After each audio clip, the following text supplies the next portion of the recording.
Dominee Frans Joubert van Lewende Hoop wat met u praat en gesels op die 7de Junie 2026. En ons tema is Elohim se Vaderhart. Kom ons bid saam. Dankie dat ons voor u kom buig en u kan aanbid en u kan loof en prys ons Abba Vader.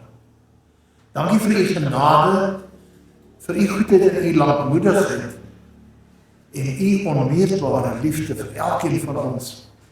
Dankie vir soveel grasie wat u ons vergun, soveel koestering en vir u voorsiening elke dag. Dankie vir u beskerming in tye waar elke dag onheil om ons rond beweeg en is en soms hoogtyd vier. Dankie vir hierdie gemeente wat waarlik familie is en dat u liefdesbande bou en versterk. Ons eer u in die naam van Messia Yeshua. Amen. Daar is talle mense in ons wêreld en van volksgenote wat geen begrip van 'n liefdevolle God het nie. 'n God wat 'n liefdevolle Vader is. Om van 'n liefdevolle God te praat, Elohim wat 'n Vader is, veroorsaak by baie mense pyn en selfs woede soms. Om sonder deernis met sulke mense en hulle pyn om te gaan en met sulke mense oor die Vaderhart van Elohim te praat is amper baie keer wreed. En die enigste manier waarop ek en jy 'n vriend vir so iemand kan wees is om Elohim se liefde vir hom of haar te toon. En dit gaan nie dan help om gladde antwoorde te gee nie. Jy moet eintlik sulke mense self toelaat om hulle woede te kan uitleef, maar leer om olie daaroor te gooi. Sulke mense wil in Elohim glo, maar baie keer is daar diep in hulle hierdie sin vir regverdigheid geskend en hulle het iemand nodig, dalk soos jy, dalk soos ek, om vir hom of haar te kan sê, dis soms in die hak om kwaad te word, om kwaad te wees, om selfs woedend te wees. En dan, al wat jy kan doen, is om te wys, jy gee om, en om te luister. Mens kom soms in aanraking, en ek was in aanraking, nou weer telefonies met 'n mens wat ek nie ken, wat eintlik baie kwaad is, vir die lewe, vir Elohim. En as jy gaan agterkom waaroor gaan dit, dan moet jy so 'n persoon kan lei en rig om Vader te ontmoet. Ek glo elkeen van julle het al sulke mense teëgekom. Maar weet jy wat? Dis mense met gebroke harte oor omstandighede wat hulle daartoe gedwing het. Hulle het gebroke harte. Maar niemand het so iemand of meeste van ons ooit vertel dat Elohim ook 'n gebroke hart het. En dit is nodig dat ons ook dan besef, Elohim se skepping is deur selfsug en sonde geskend. En dit lyk eintlik nou heeltemal anders as toe hy dit oorspronklik geskep het. Dit het geval, dit het verval. En ek dink ons land is 'n voorbeeld daarvan hoe verval lyk. Dis nie meer normaal nie. Dan is daar 'n vraag wat by baie mense opkom en wat baie mense vra. Baie van ons het ook seker al sulke vrae gevra. Hoekom laat Elohim dit toe? Hoekom? Hoekom het hy iets geskape wat kon val en beskadig?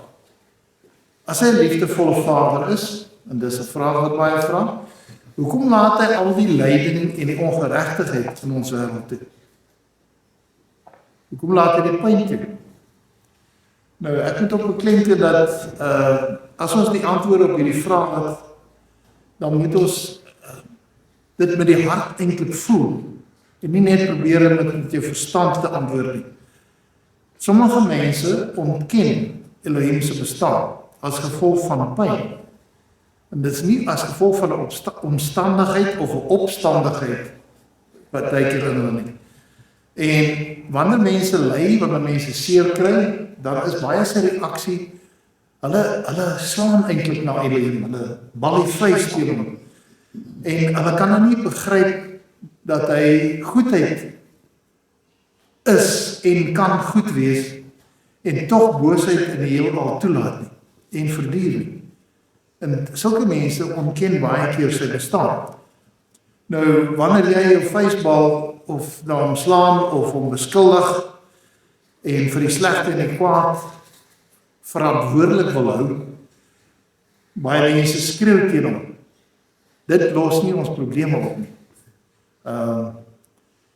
As daar geen oneindige persoonlike Elohim is nie, dan verloor lyding sy betekenis. Jy moet mooi hoor wat ek hier sê. As daar geen Elohim is nie, dan is die mens bloot, soos wat baie ateïste beweer, die eindproduk van toeval. Dus dan is lyding eintlik net die gevolg van 'n soort evolusionêre proses. Jy kan dit dan noem 'n fisiese of 'n chemiese probleem van ontwikkeling. Dan is alles produkte van evolusie en ons weet tog, dis onsin. Miskien as jy so dink, as dit dan die geval van oorlewing van die fikste of die geskikste, hoe sê die Engelse, survival of the fittest. Maar as daar geen Elohim is nie, as daar geen God is nie, is daar geen morele absolute nie. En dus is daar geen basis om te sê enige vorm van lyding is dan verkeerd nie. As daar nie God is nie, dan kan jy nie sê lyding is verkeerd nie. Ons filosofeer so 'n bietjie vermoor.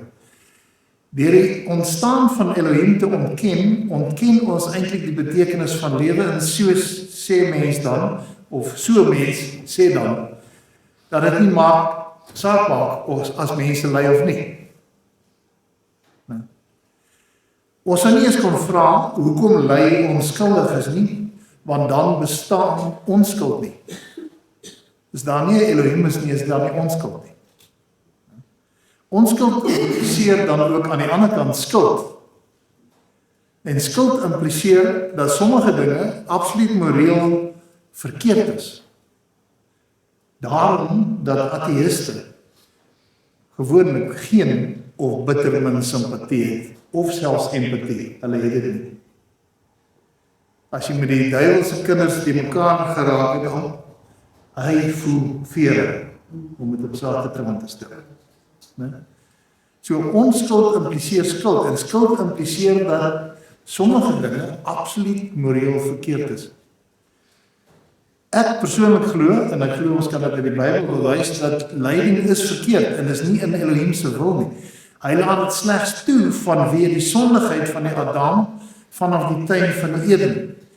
En dit is die verderwer as die aankla, wat weens die regverdigheid van Elohim dan ons tuister. En dan het hy die reg om die Vader se kinders aan te tas en lyding te besorg. Omdat jy en ek sondig. Omdat ek sondig. Ne? En ons baie keer die sondelas van ons voorvadere dra, soos bindinge en vloeke, dan het die Satan alwel die reg gegrond op die geregtigheid van Elohim, om die kinders van Elohim aan te val en aan te tas, om ons leed te berokken, seer te maak, uit te wis, dood te maak, uit te moord. Baie keer net deur verbastering en vermenging in baie ander maniere. Maar ons moet ook dan aan die ander kant onthou, hierdie felle aanslag is steeds daar. Dis 'n geweldige oorlog wat tans nog heers met die magte van die duisternis wat in opstand is teen Elohim en wat hom op elke manier probeer teenstaan. En wat is erger as om iemand aan te val waar dit die seerste maak, naamlik sy dierbares, soos sy kinders, soos jou gesin. Net so val die Satan na die Vader aan, en hy val Vader se kinders eerste aan. En jy moet weet, dis nie net fisies nie, dis ook geestelik, en juis omdat ons die Vader se kinders is na gees en vlees, is die Satan ons absolute vyand en sy trawante ook. Lyding is verkeerd en is nie in Elohim se wil nie. En die blote feit dat Elohim wel bestaan, laat ons dit dan met nadruk dit so sê. Dit bring ons egter by nog 'n belangrike oorweging. Hoe voel Elohim omtrent lyding en boosheid in sy skepping? En die Bybel verantwoord dit nogal taamlik direk. Dit sê dat sonde sy hart diep bedroef. Genesis 6 vers 5. Toe Jahwe sien dat die boosheid van die mense op die aarde groot was en al sy versinsels wat hy in sy hart bedink altyd deur net sleg was, het dit Jahwe berou dat hy die mens op die aarde gemaak het en daar was smart in sy hart. 'n ander vertaling lei so. En toe Jahwe sien hoe groot die verdorwenheid van die mens op aarde is en dat die mens sy lewe lang net slegte dinge bedink, was Jahwe bedroef en hartseer daaroor dat hy die mens op aarde gemaak het. Dus, dit het hom diep gegrief, dit het hom diep bedroef. En is seker 'n miljoen maar meer as wanneer 'n kind van enige ouer die pad byster raak. En sulke ouers dalk dan lyding en pyn besorg. Ons het almal familie, of ons weet van families waar kinders van die pad afraak. En daai ouers het groot hartseer in hulle lewe.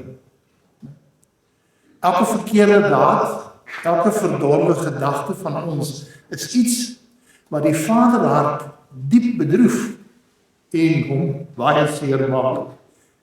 Want weet jy wat? Hy voel volkome.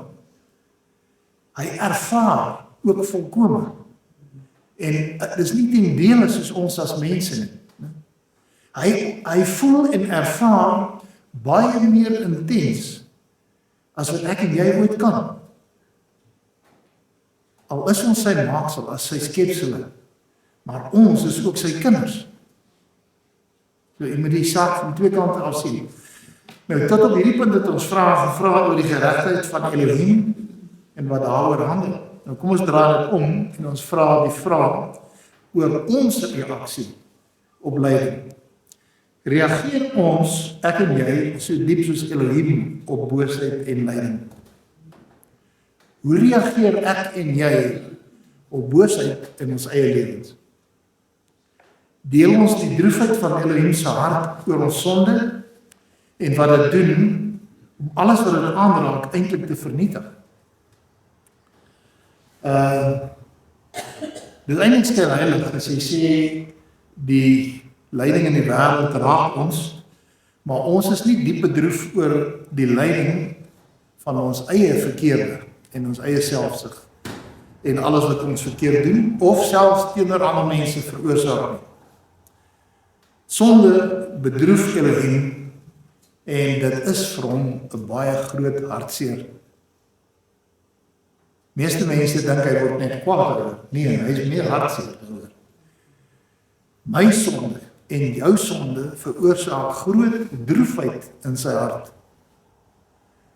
En kom ons vra dan nog 'n belangrike vraag. As jy nog nooit Elohim se droefheid oor sonde ervaar het in jou eie gemoed nie, vra hom dan bietjie dat daardie droefheid en die gevolge van sonde, dat hy dit in jou hart inbring. Tensy ons Elohim se droefheid oor sonde en selfsug deel, kan ons nooit volkome genesing vir ons emosionele wonde ervaar nie, of die Vader se liefde ten volle ontvang nie. Daar gaan altyd afstand wees. Die Bybel leer dat daar 'n verskil is tussen goddelike droefheid en wêreldse droefheid oor sonde. Nou Paulus, as jy ooit Paulus wil uitgooi uit die Bybel, dan mis jy die hele nuwe verbond. Jy sal dit nie verstaan nie. En hy skryf byvoorbeeld aan die gelowiges in Korinte die volgende, 2 Korintiërs 7 vers 9 en verder. Hy sê, nou is ek bly, nie dat om julle bedroef was, omdat julle bedroef was nie, maar omdat julle bedroef was tot bekering, want julle was bedroef volgens die wil van Elohim, sodat julle deur ons in niks skade gelei het nie. Vers 10, want die droefheid volgens die wil van Elohim werk 'n onberoulike bekering tot redding, maar die droefheid van die wêreld werk die dood. Nou kom ons vertaal 'n bietjie anders, en dit is ander mense wat dit ook so vertaal. Nou is ek egter bly, Paulus aan die woord. Nie omdat ek julle hartseer gemaak het nie, maar omdat ek julle so hartseer gemaak het oor julle sonde, dat julle tot inkeer gekom het. Julle was immers hartseer soos wat Elohim dit wou gehad het. Vers 10. Julle dus niks in geen opsig, ons het julle dus in niks, of in geen opsig benadeel nie, want droefheid volgens die wil van Elohim bring bekering wat tot redding lei. En daaroor was niemand nog ooit jammer nie. Daarteenoor bring droefheid uit wêreldse oorwegings die dood. Nou hierdie is 'n begrip wat 'n mens 'n bietjie aan moet werk. Berou is nie bloot om net jammer te wees nie. Dis om jammer genoeg te wees om te wil regmaak, om herstel te bring, om restituisie te doen. Ek leen by jou 'n groot bedrag geld, R100,000. En ek sê nee, ons betaal het af, dit en dat gebeur, en op 'n dag sê ek is vreeslik jammer, ek kan dit nie doen nie. Maar is daar restituisie? Voel ek regtig jammer? Wil ek regmaak? Ons herhaal. Berou is nie net bloot om jammer te wees nie, dit is om jammer genoeg te wees om te wil regmaak, herstel te bring, restituisie te doen. Goddelike droefheid is nie bloot belydenis van ons sonde nie. Dit is nie net bloot om te sê ek is jammer nie. As ons sonde bely, maar voortgaan om die sonde te doen, dan het ons nie werklik goddelike droefheid of hartseer in ons harte ervaar. Berou is nie net om bloot bietjie sleg te voel oor wat ons gedoen het nie. Soms voel ons bietjie sleg, en dis menslik. Ons is bietjie betrap, uitgevang. Of ons het maar weer toegegee aan iets, né? Of ons voel sleg as ons moet ophou met hierdie sonde, want dit is eintlik baie lekker, party sondes, né? Ja. Maar goddelike droefheid is nie op gevoel of selfsugtige motiewe gebaseer. Goddelike droefheid is gebaseer op hoe sonde Elohim eers seermaak. En goddelike droefheid bring dan verandering in jou en my, in ons gesondheid, in ons gesindheid tot sonde. Dit verander jou gesindheid teenoor sonde heeltemal. En dan begin jy sonde haat en deug lief hê. Elohim het ons geskep om mekaar lief te hê, om vriendelik te wees, onselfsugtig, vergewensgesind, eerlik, lojaal, aan ons man of vrou te wees, aan ons familie, aan ons vriende, en om Elohim te erken en in gemeensaamheid met hom te leef. Daai nabyheid aan hom. En in werklikheid word die hart en betekenis van ons bestaan juis gevind in ons liefde vir Elohim en in sy liefde vir ons. As ons Elohim liefhet, sal gehoorsaamheid aan sy wette en sy verordeninge 'n natuurlike uitvloeisel in ons lewe wees. Dit sal natuurlik kom.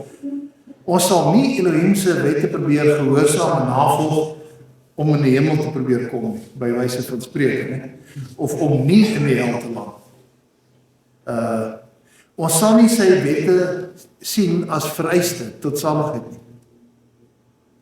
Jy sal dit uit 'n natuurlike wil doen. Gehoorsaamheid is 'n reaksie uit liefde vir Elohim. Dis nie iets wat ons moet doen nie, of behoort te doen vanuit 'n pligstaat nie. Dis iets wat jy en ek wil doen om hom te behaag. Ek lees nou ander dag 'n interessante ding. In Nederland is daar 'n rukkie terug wette wat verbied dat 'n man sy vrou mag slaan. Dit is op hulle wet. En nou ja, ek verseker julle ek slaan nie my vrou nie. En dit is nie iemand wat my dreig met 'n wet. Ek kies om haar nie te slaan nie, omdat ek vir haar lief is. Omdat ek haar lief het. Hoekom slaan ek nie my vrou nie? Is dit vrees vir 'n wet? Is dit 'n wet wat jou en my moet motiveer? Nee. En wonderlik wat gaan in Holland aan, of in Nederland. dat hulle nou so 'n wet moes passeer. Dis liefde wat ons dring. Die liefde van 1 Korintiërs 13 is agape keuse liefde, om dit so te verduidelik. Ek en jy kies om lief te hê, en dan moet dit oorgaan in 'n daad, in 'n aksie van liefde, en dan moet die liefde oor tyd heen in getrouheid en in lojaliteit sigbaar wees. Dit moet in lojaliteit manifesteer. Dis eers keuse, dan is dit die aksie of daad en die fisiese manifestasie van daardie keuse. Dis liefde oor tyd heen, wat dan lojaliteit en getrouheid is. Die Hemelse Vader het gekies om ons lief te hê, van voor die grondlegging van die aarde, so staan dit in hierdie boek geskryf. En moet daai grondlegging eintlik verander na omverwerping van die aarde. Deur ons as die Adam uit te kies, en toe te gekies om die sonde wat in die tuin van Eden plaasgevind het, te kanselleer, te versoen op Golgotha. Maar dit het nie net by 'n liefdeskeuse gebly nie. Dit het die volvoering van 'n liefdesdaad aan die vloekpaal laat plaasvind.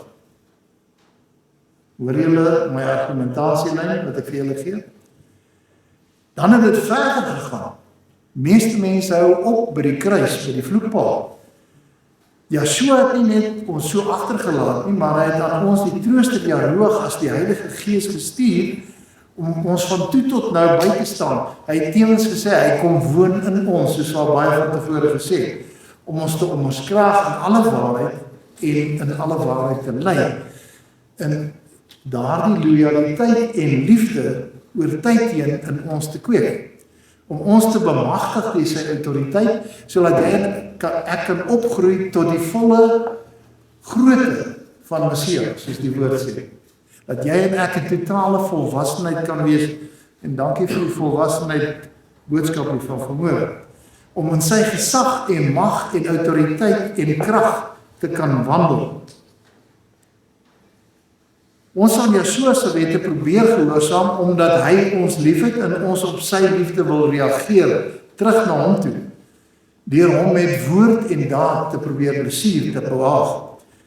Dis nie net om wette te respekteer, om iets van hom te ontvang, om iets van hom te probeer kry. Nou wanneer jy en ek Elohim se gebroke hart ervaar, dan sal dit ons ook van alle wrevel en haat bevry. Dis eintlik 'n skok as jy lees, daar's baie mense wat Elohim haat, as gevolg van godsdienst. Onlangs met iemand gesels. Want hulle assosieer hom met die gemors en die huichelarij wat hulle in die algemene Christendom ervaar. Baie het in kerke seer gekry. Sommige van ons mense sien, sommige van ons eie broers en susters, wat hulle doen en aanvang, en dan word Elohim sommer saam met die gemors verwerp. Hoe sien spreekwoord in die volksmond, die babel word saam met die badwater uitgegooi. Daar is talle agnostici, as gevolg van 'n valse en 'n skewe beeld van Yeshua, wat deur die kerk verkondig word. Daar's baie vals godsdienste, soos julle weet, né? Ek gaan lees op en iets tref my, omdat iemand met my korrespondeer daar van Australië af. Hy sê, hy kan nie verstaan nie, die mense daar, hy sê, hulle is nie net goddeloos nie, hulle is godloos. Nou weet jy die geskiedenis van Australië, die eerste blankes wat daar geland het, is eintlik so toe gestuur, as gevolg van strawwe, wat hulle opgelê is, want dit was 'n strafkolonie van Engeland. En so is baie mense weggestuur van hulle vaderland en gesinne, omdat hulle iets verkeerd gedoen het, of iets leliks aangevang het. En dit was partykeer nie al te erge misdaad nie. Daar's gevalle waar mense 'n klein bietjie kos gesteel het, vir hulle self en hulle gesinne, net om te oorleef. En toe is hulle uitgevang en lewenslang weggestuur na hierdie ver land. Nou moet jy gaan kyk in die geskiedenis. Wie was eerst in hierdie aksies? Die kerk saam met die staat. Dit was die priesters in die amptenary. of dan die dominees en die pastore van destyds. Onlangs skryf 'n Australiese geleerde, en hy is 'n hooggeagte ou daar, dat die meerderheid in daardie land glad nie glo aan 'n God nie. Omdat hulle dink die Elohim van die Bybel is 'n Elohim van afsydigheid, hy's 'n Elohim van, hy skryf dit so, van bevoorregting en voorspoed net vir sommiges, en hy's 'n arbitrêre Elohim. Jy maak dit nie. En dit is baie wat die kerk ook sê. Daar's 'n liedjie wat ons gesing het, Ini, mani, mo, né? Jy gaan hel toe, jy gaan hemel toe, nou, so iets. Nee, dis nie hoe hy lei. Is ons Elohim 'n arbitrêre Elohim? Dis wat die kerkwêreld glo, want hulle sê, sommiges van ons is uitverkies, en sommiges is nie. Gaan ek nou met my kinders, ons het nou gelukkig 8 en baie klein kinders, 13, gaan ek nou sê, jy is uitverkies, jy nie. Jy is uitverkies. Hoe werk daai blommetjies se blaartjies wat ons plek? Ja. Jy lief my nie. Jy lief my. Nee. Is daar 'n arbitrêre God? Hoe werk uitverkiesing? Dit kan nie so werk nie. Die vroeë Amerikaners het na hulle land toe, weens hulle oortuigings en avontuurlus, sou ek sê, ons eie voorvaders is meestal hiernatoe na die suidland van wie hulle geloofs is volg. Maar die verre meerderheid Australianers, hulle is na hulle land gestuur weens hulle oortredings. Sommiges, as een ou uit 'n brood gesteel, en toe sit hulle hom beskik. Sy familie bly agter. En dit was die predikant of die priester wat hom gevang het. Nee? Hoe voel hy oor die kerk? Hoe voel hy oor godsdienst? En wat se verwronge begrip het sulke mense, en wat se verwronge begrip moet hulle hê van Elohim se Vader af? So, en dis oorgedra aan hulle nageslagte. As jy gekrenk voel of is deur eigenaarye in die kerk, deur die foute wat deur baie gemaak is en deur mense in bediening, selfs waarin ons behoort. Ons het al ouens gehad wat skiewe dinge gedoen het. Weet dan dat Elohim ook daaroor baie ontsteld is en enige ongeregtigheid nie kan aanvaar nie, maar hy kan dit vergewe. Hy is 'n vergewensgesinde God. En as jy reken dat jy 'n arbitrêre Elohim of God verwerp, wat dan wette maak wat mense nie kan nakom, want ons lees in die skrif, net jy so kom.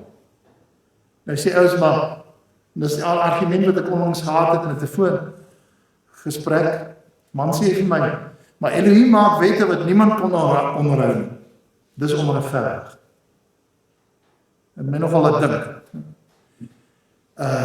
As jy kwaad is oor ongeregtigheid en oor armoede, oor pyn, oor lyding, oor hartseer, en jy is dalk teleurgesteld in Elohim wat dit alles toelaat, en jy dink hy gee onskynlik nie om nie, dan vra ek jou, begin by Genesis en lees hom asseblief tot by Openbaring met aandag en vra die Heilige Gees om vir jou oop te maak.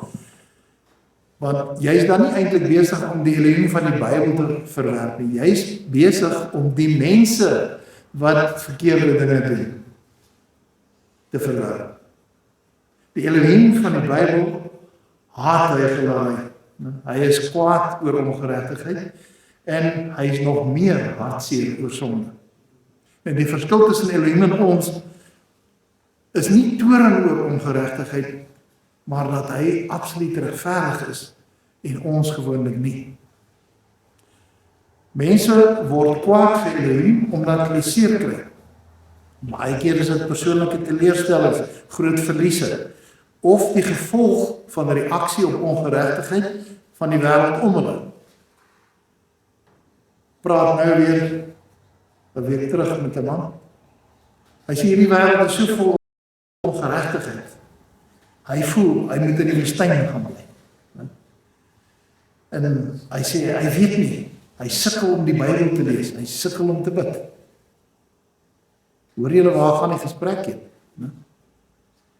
'n Eerlike mens kan egter nie sy woede teenoor Elohim probeer uithaal nie, want dan moet hy uiteindelik erken, en as jy die Bybel lees, sal jy dit weet, dat jy self skuldig is van die dinge wat jy dalk Elohim van beskuldig. Ons soek baie keer iemand agter die deur, sê die ou mense. Want ons het almal dieselfde sondes gepleeg as die grootste misdadigers in die wêreld, net dalk op 'n kleiner skaal. Al wil ons onsself nie so sien nie, want wie het nog nooit iets gevat wat nie aan jou behoort, dalk net per ongeluk. Ek het op 'n stadium agtergekom, ek het omtrent 20 nuwe penne. Ek druk hulle in my sak, en dan kan ek nie onthou waar ek hom gevat nie. Dis 'n gewoonte, en dan voel ek so skuldig. 'n potlood, 'n pen, dalk per ongeluk. Wie het nog nooit 'n wrevel gehad teenoor iemand anders nie? Nou ja, ons gaan nou nie daarby bly, maar daar's 'n ou staaltjie in die volksmond, of 'n gesegde, van die bejaarde egpaar, wat hulle sê, ja, al die jare so gelukkig, het hulle nog nooit aan skei gedink, hulle sê nee, nooit, maar aan moord, baie. Ja.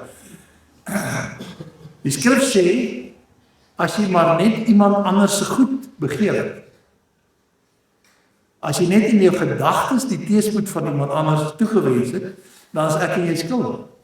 Asof jy dit self sou gedoen het. En dis die verskil tussen die ou verbond en die nuwe verbond. In die ou verbond moes hulle jou uitvang, jy het iets gesteel. En op die getuienis van 2 of 3, dan kan hulle jou steelig en klip. Nou so as jy maar net begeer, net in jou gedagtes, dan is jy skuldig. So in woord of in gedagtes gee ons dan uitdrukking aan dieselfde sondes wat ons ander dan van veroordeel. Weet ook, daar's nie groot of klein sondes nie. Sonde is sonde. Nou kom ons praat 'n bietjie oor oordeel en beoordeel. Let wel, ons mag beoordeel, ons behoort dit te doen, maar nie veroordeel nie, nie oordeel nie. En kom ons lees net 'n klompie tekste daaroor. As jy gaan kyk, daar's bladsye vol. Daar's baie meer. Matteus 7 vers 1 lees, moenie oordeel nie, sodat julle nie geoordeel word nie, want met die oordeel waarmee julle oordeel, sal julle geoordeel word, en met die maat waarmee julle meet, sal weer vir julle gemeet word. Lukas 6 vers 37. En julle moet nie oordeel nie, sodat julle nooit geoordeel word nie. Julle moet nie veroordeel nie, dan sal julle nooit veroordeel word nie. Spreek vry, en julle sal vrygespreek word. Romeine 2:1. Daarom is jy 'n mens wat oordeel, wie jy ook mag wees, sonder verontskuldig, want waarin jy 'n ander oordeel, veroordeel jy jouself. Want wat jy oordeel, wat jy oordeel, doen dieselfde dinge. In 1 Korintiërs 2 vers 15, maar die geestelike mens beoordeel wel alle dinge, self egter word hy deur niemand beoordeel. So, deur te beoordeel, neem jy en ek waar, en ons kan dink en sê, dat dit wat ons om ons sien, dan kan ons voorspel, dit of dat sal byvoorbeeld met 'n persoon gebeur, wat volhard met iets. As voorbeeld, iemand hou aan om nie te glo nie. Hy sê, ek wil nie glo nie, ek glo nie. Hy wil nie Joshua aanneem as 'n verlosser nie. En hy gaan steeds aan met die verkeerde in sy lewe, dan kan jy en ek op grond van wat ons sien, sê, so iemand gaan 10 teen 1 in die hel beland. En dis altyd ironies op begrafnisse, dis net goeie ouens wat doodgaan, klink dit my, as jy na begrafnis luister. Jy hoor nooit van die verkeerde. Ons kan egter nie sê, dit gaan definitief so wees nie. Ons kan nie die finale besluite neem nie, dis alleen in Elohim se hande. Maar ons kan tog logiese gevolgtrekkings maak en die waarskynlikheid uitspel van wat die Bybel ons leer hierin staan. As jy nie glo nie, as jy hom nie aanneem nie, dan gaan jy waarskynlik hel toe. Wanneer dit egter gaan oor ons eie sondes, is dit baie keer 'n ander moeiliker saak.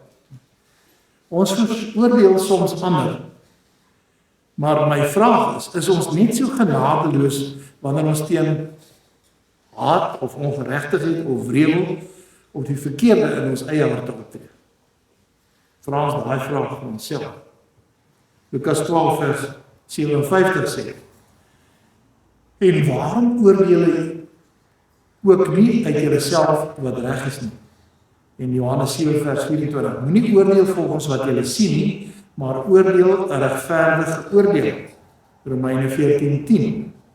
Maar jy, waarom oordeel jy jou broeder? Of jy ook, waarom verag jy jou broeder?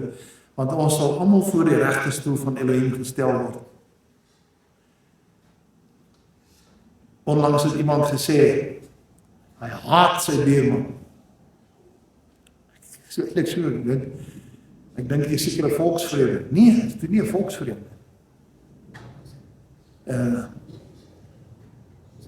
Dis 'n verskriklike stelling. As iemand ooit gehaat het, dan is dit dieselfde gesindheid wat Kain gemotiveer het om vir Abel dood te slaan. As daar net 'n wreveligheid is, dalk 'n gevoel van afskuw of ongedurigheid met iemand, dan is ek en jy skuldig. En let wel, ons praat nie van Vader se vyande. 1 Korintiërs 11 vers 31 sê, want as ons onsself beoordeel het, sou ons nie geoordeel word nie. En ek wil sê, jy is eintlik hoogmoedig as jy Elohim aanhou beskuldig vir die verkeerde om jou, die verkeerde in die wêreld, maar weier om jou eie skuld te erken.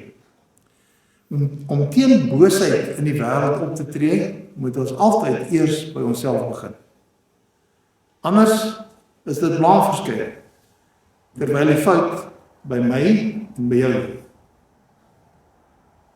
1 Johannes 3 vers 20, want as ons hart ons veroordeel, Elohim is meer as ons hart en hy weet alles. Geliefdes, as ons hart nie ons veroordeel nie, dan het ons vrymoedigheid teenoor Elohim. So, wat wil ek vir julle probeer sê? Wanneer ons onsself beoordeel en ons eie sondes insien en raak sien, moet jy op 'n dieper vlak van intimiteit met Vader kom en dan moet jy besef, voel ek net skuldig of is daar iets dieper? Hartseer in my gemoed omdat ek die Vaderhart bedroef. Die eerste een, dan is jy in 'n verhouding waar ons nog onder 'n strafgerig bewussyn is. Jy moet baie mooi hoor wat ek vandag vir julle sê. As jy skuldig voel, soos Adam en Eva en wil wegkry, bang vir 'n pak slaag wat ek gaan kry, dan is jy nog om 'n strafgerig bewussyn. Die tweede is, wanneer daar al intimiteit met ons verlosser is, dan het ons vrymoedigheid teenoor Elohim en weet, as jy jou skulde bely het, as jy jou sondes bely het, ek is vergewe. Ek is van alle ongeregtigheid klaar gereinig. Ek is dan nie meer bang om in sy teenwoordigheid in te kom. Dan wil jy nie meer vlug nie, dan wil jy nader aan hom kom. Mense, dis 'n groot ding wat vir my 'n klomp jare terug oopgemaak is. Wanneer ek iets gedoen het of gedink het of gesê het wat nie reg was nie, wil ek vlug. Dan kan ek nie die Bybel lees nie, soos ek net gesê het. Hy sê, ek kan nie meer Bybel lees nie. Ek kan nie meer bid nie. Dan maak jy afstand tussen jou en die Vader. Maar wanneer jy daardie hartseer in jou gemoed ervaar het, heb ek gesê, ek is jammer, en jy bedoel dit, en jy weet dit, en jy wil regmaak. En die besef van die nuwe verbond, is jy vergewe. Dan wil jy met jou kop in sy borskas gaan lê. Dis 'n totaal onbegrip Jy wil nie vlug nie, jy wil nader beweeg. In Johannes 1 vers 9, ek ken dit almal, as ons sondes bely, en ek sê, wanneer ons sondes bely, hy is getrou en regverdig om ons die sondes te vergewe en van alle ongeregtigheid te reinig. Nie net party nie, almal. Glo dit, neem dit aan, maak dit jou eie. As ons in Elohim glo, maar jy voel nog steeds, hy het toegelaat dat hierdie ongeregtigheid of hierdie pyn of lyding oor my kom, of jy hom beskuldig vir wat verkeerd loop in die wêreld, dan het ons onsself nog nooit verootmoedig tot die mate waar ons sê, dis my skuld, dis my selfsug, dis my verkeerde wat sy hart seermaak. Want Elohim se hart is eintlik gebroken. Hy's bedroef. Sonde, my en jou sonde het sy hart gebreek en ons sonde het sy hart so bedroef en hom so hartseer gemaak. Die sonde van die wêreld en van sy kinders. Maar die positief. Elohim was nie net bedroef oor die sonde nie, hy het iets daaromtrent gedoen, net op 'n ander manier vertel. Daarom sonde is eintlik 'n baie duur ding. Want Elohim het die prys daarvoor kom betaal met sy eie lewe. Sonde is verskriklik duur. Moenie sonde doen nie. Hy het sy eie seun gegee as 'n offer om te boet vir die sonde van die ganse mensdom, van sy skepsel en sy beeldnis. Die mens is eintlik veronderstel om gestraf te word omdat hy die wette van Elohim oortree. Maar Elohim het homself kom gee en eintlik gestuur om ons straf wat ons verdien te kom dra. Wat ek en jy verdien. 1 Johannes 1 vers 8, en we gaan net 'n bietjie terug. As ons sê dat ons geen sonde het nie, mislei ons onsself en die waarheid is nie in ons nie. As hier iemand is met 'n swak selfbeeld, of jy het emosionele wonde, dan kan jy in die versoeking kom om bietjie egoïsties te word. Dis uiters maklik om baie tyd te wy aan selfbejammering. Dit gaan so moeilik, dit gaan so swaar, en jy is besig dan met wat? Met jou eie behoeftes. As gevolg hiervan is dit baie belangrik dat jy selfbejammer is eintlik selfbeheertheid. Dat jy dit raak sien en eerlik moet wees met jouself. En dan moet jy 'n doelbewuste aksie neem om Elohim as die middelpunt in jou lewe te kies en om daar te plaas. En om jouself dan so te verloon en jy so as die senterpunt van jou bestaan te kies. En daar die gewoonte te kweek as jy opstaan in die oggend of wakker word, as jy die eerste asemteug bewuslik het, om hom te loof en prys en te dank. Dit moet 'n gewoonte by jou wees. Jy en ek moet daarna streef om meer besorg te wees oor die pyn wat Elohim verduur, weens my selfsug, weens my sondes, weens my verkeerde gedagtes, as jou eie pyn. As jy Elohim, of wanneer jy Elohim eerst in jou lewe stel, dan kan jy wegbreek uit die patrone van manipulasie en selfbejammering en selfs vrees wat jou dalk tuiste. Elohim wil graag hê dat jy van hierdie pyn en patrone wat dit veroorsaak, genees word. Maar dit is slegs moontlik as jy hom as jou skepper, geneesheer en hemelse Vader as senterpunt in jou lewe, as middelpunt in jou lewe stel, in plaas van jouself. En as jy jouself, jou eie gedagtes bietjie sou kon neerskryf, jy gaan bietjie hard moet skryf, want jy koester, hulle sê 'n paar 100,000 gedagtes in 'n dag se tyd. Maar as jy sien hoeveel gaan oor jouself, gaan jy eintlik geskok wees. As jy bid, hoeveel van die woorde wat jy uiter, gaan oor jouself. Ek het 'n toets gedoen 'n klomp jare terug en van my gebede neergeskryf wat ek gebid het. Ek het hulle later van offer vir Vader en hulle gebrand. Want ek het agter 'n klomp dag gaan oor hierdie ou. Nie oor hom nie.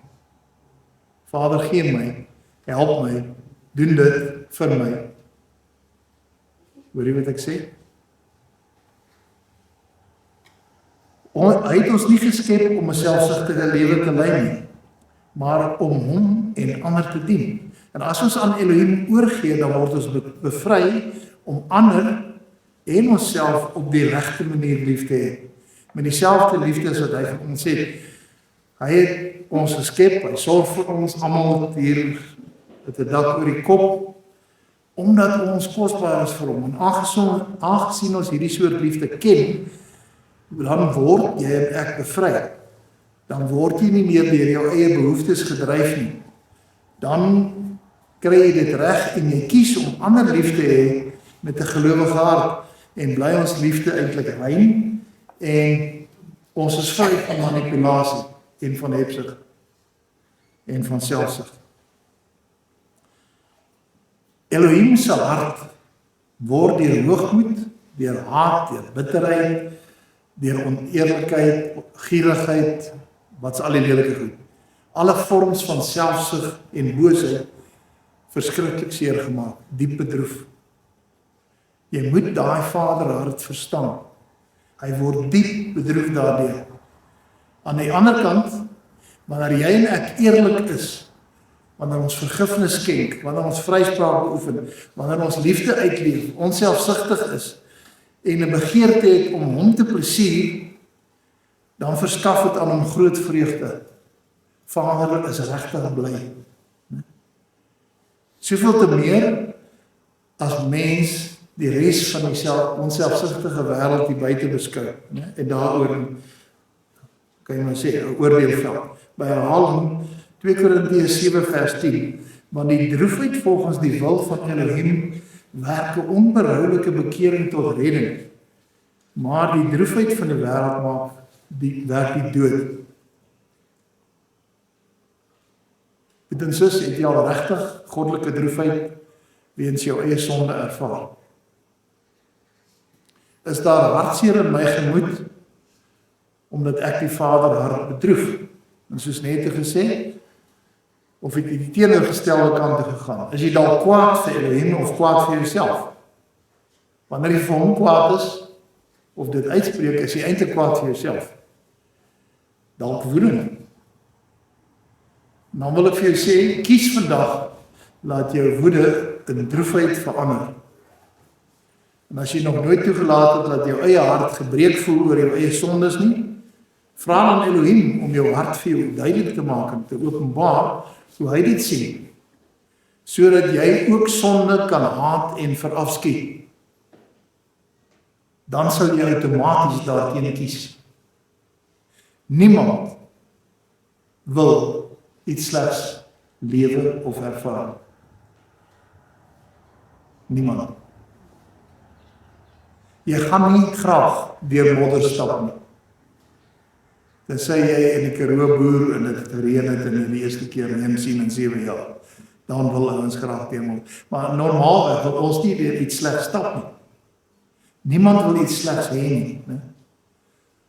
As jy dit insien, dan sal jy sien hoe vernietigend sonde is.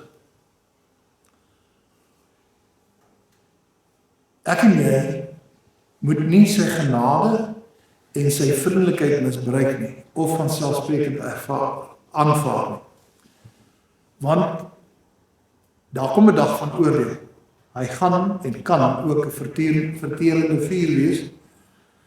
En ek sien eendag 'n snaakse beeld. Ek sien 'n tsunami van vuur kom met die oordeel, want hy sê alle ongeregtigheid gaan een van die dae verbrand word. Vra vir enige regdenkende ouer hoe hy sy kinders hanteer teenoor hulle optree, sou hulle kwaad doen of stout wees, oortree. Ek praat van regdenkende ouers, want deesdae sien jy snaakse goed in die wêreld. Regdenkende ouers gaan nie sommer net stoutigheid ignoreer. Maar daar behoort seker gemaak te word dat hulle weet en verstaan wat hulle oortree het.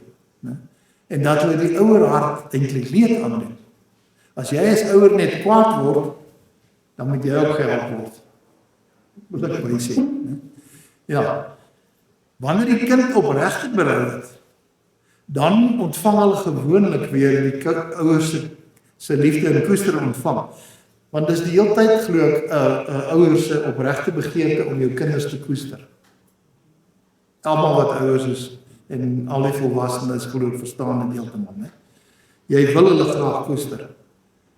En ouerliefde behoort so groot te wees dat tugtiging wel toegepas word en as hulle dit aanvaar met 'n gesindheid van herstel, berou, hulle wil regtig vrykom, dan gaan hulle daai ouerliefde in oorvloed ontvang.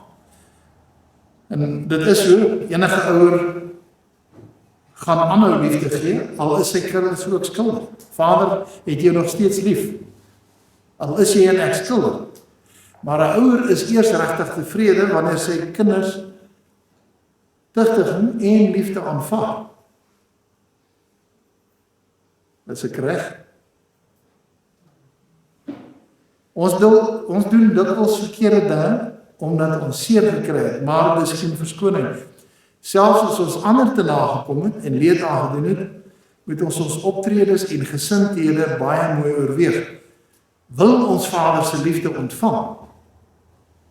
Sy liefde sal ons gees en verstand vul as ons eenvoudig die verantwoordelikheid aanvaar vir wat ek gedoen het, wat elkeen van ons gedoen het, gesê het, of volgens die nuwe verbond selfs gedink het. Ek vang myself uit en ek het 'n verkeerde drome droom. En dan vra ek vir Vader om vergifnis as ek wakker word en iets daarvan onthou. Dan sê ek haal die gemors uit my brein uit. En hy moet dit asseblief uitvee. Ja, ons moet vergifnis kan vra, ons moet vergifnis kan skenk. En as die persoon nie meer daar is nie, of jy kan nie met hom regkom of by hom uitkom nie, doen vryspraak, jy spreek hom vry. Daar's nie so 'n begrip in die Engels nie, hoor, teloos. Dis net in Afrikaans wat jy die Bybel sien, daar's 'n verskil tussen om te vergewe. As jy my vergewe, moet ek jou kom om vergifnis vra. Dan is dit 'n tweegesprek. As die persoon nie meer daar is nie, dan moet ek hom vryspreek in die naam van Yeshua, sodat ek kan loskom. Ek hoop julle verstaan dit. Dis 'n voorwaarde volgens die Onse Vader gebed. As ek weet ek is verkeerd, moet ek toelaat dat Elohim in my hart werk. En ons kan nooit sonde goed praat nie, al lyk dit onbenullig, of is dit nie wêreld se oë sommer niks nie. Soos net gesê, as jy die potlood steel, of die kar, of die bus, of die Boeing, volgens die Bybel is dit strafbaar by die ewige dood, nie net dood nie. Dit is verskriklik. Dis 'n mens moet daaroor dink. In die Ou Testament was dit strafbaar by die dood en ewige dood. En dank Vader, hy is getrou en regverdig wanneer ons sondes bely, soos in Johannes 1 vers 9 by herhaling gesê het, né? As ons dit bely en ons vergifnis gevra, dan kan ons voortgaan om sy liefde te ontvang, dan kan jy nader gaan, dan kan jy in sy teenwoordigheid ingaan, want jy is vrygespreek. Jy is heeltemal van alle ongeregtigheid skoon. Dan sal jou gesindheid wees, ek wil nader aan U, nie vlug nie.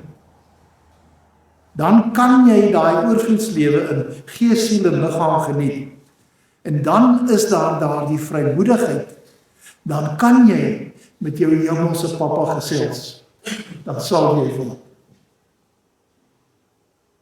As jy nie met hom kan praat nie, as jy voel hy is ver,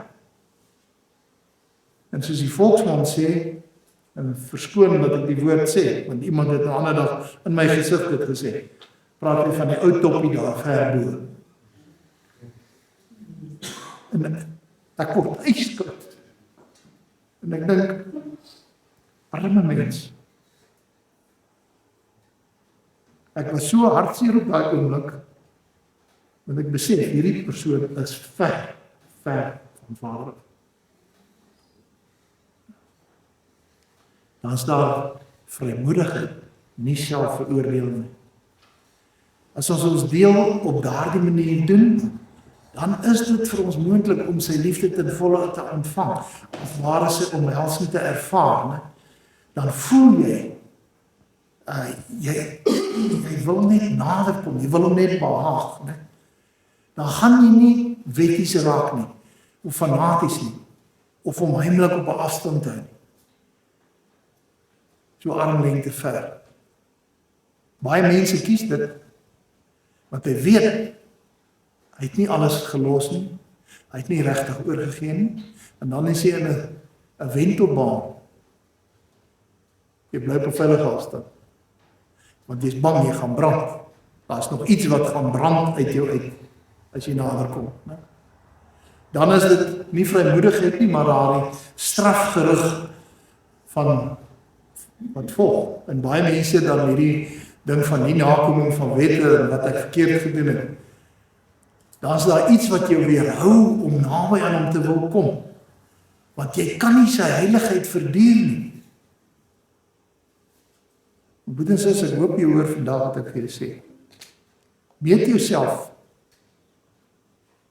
as jy te bang is om naby hom te kom, dan is daar nog 'n probleem in my en jou lewe.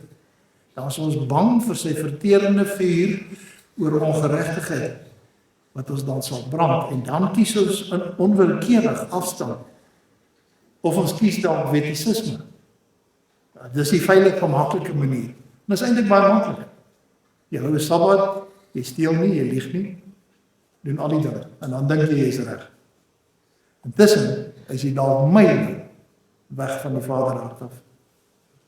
In Johannes 1:6 sê, as ons sê dat ons met hom gemeenskap het en in die duisternis wandel, dan lieg ons en doen nie die waarheid nie. Ons kan onsself nie gesond maak of heel nie, net Elohim kan, en hy genees en maak heel. Maar ek en jy kan, wanneer ons verkeerd optree, en ons besef, daar is toch 'n afstand tussen ons, al weet jy nie regtig wat dit is nie. Weet jy, wanneer jy in sy teenwoordigheid is en in sy omhelsing? Jy weet dit. Of jy weet dit nie. Jy weet wanneer jy in sy teenwoordigheid is. Wanneer ons eerlik is, sal ons onsself ondersoek en erken teenoor myself. Waar is my fokus? En wanneer jy jou fokus van jouself wegneem en in plaas daarvan om te blameer. Party mense blameer hulle self, of regverdig hulle self, of hulle bejammer hulle self. Dan alleen wanneer jy dit kies, kan Elohim die senter of die middelpunt van jou lewe wees en die regte posisie inneem. As ek en jy daar die eerlikheid het met onsself en dit van selfsprekend aan Elohim oordra, dan gaan hy alles in ons wees. As ons weet, Elohim se hart word seer gemaak deur selfs wat ek dink, dan gaan ek daardie gevolg van sonde mee kan deel. Wanneer ek toelaat dat my hart gebreek word vanweë die dinge wat sy hart breek, dan sal hy die middelpunt van jou lewe wees. En dan eers sal die wêreld om jou en my tot herstel gebring word. Ek hoop jy hoor wat ek sê. Wanneer ek daardie besef het, wat sy hart seer maak, en ek probeer dit regmaak, deur my eie gevoel van sonde besef aan hom op te dra, dan sal die wêreld om jou in ander oë gesien word. Dan sal daar herstel intree op baie gebiede om my. Kom ons bid saam. Ons Hemelse Vader, my gebed is, gee ons vandag asseblief vleesharte soos wat die profeet geskryf het, wat ook u pyn kan voel wanneer ek die verkeerde bedink, wanneer ons die verkeerde bedink, sê of doen, en verwyder die klipharte uit ons uit, sodat ons heeltyd sal bekeer en na u toe wil terugdraai, na U toe wil nader in ons innige verhouding met U en dat daar 'n innige verhouding kan en sal wees. Dankie dat U genadig is en vergewe en ons met U liefde nader aan U trek. Amen.